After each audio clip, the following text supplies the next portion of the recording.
Hi everyone, welcome back again to my channel. So this is just a short video of me telling you guys what I do for a living.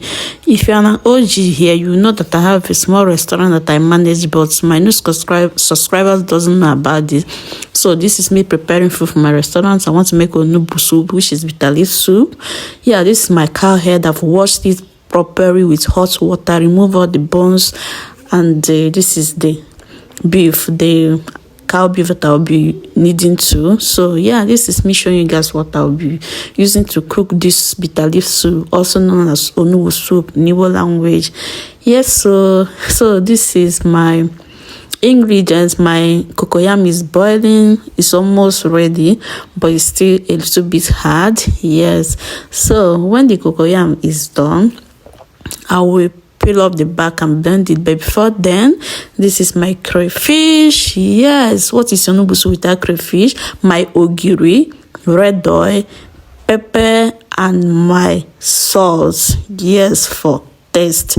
And this is my seasoning cube. I'm using a Maggi crayfish from Star brand. And this time around, my cocoyam is done. I'm about to blend them.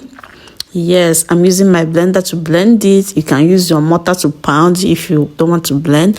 But for easy life, soft baby girl life, soft life gang, I'm going to use my blender to blend them. So after blending this, I have to add it to my pot of soup boiling. You have to add your cocoyam when your meat is almost done. I don't like my meat being too soft, and I don't like my meat being too hard. So it's in between. Yeah, so when your meat is in between, then you add your cocoyam after pounding or after blending. So guys, this is me adding my cocoyam inside the pot. If you have watched up to this point, thank you. Subscribe to my channel. I call it a mini restaurant because it's not everything that you want that you will find there.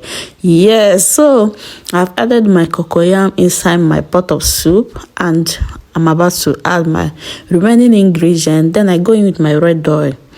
I'm going to pour all this red oil in it because this is a large pot of bitter leaf soup.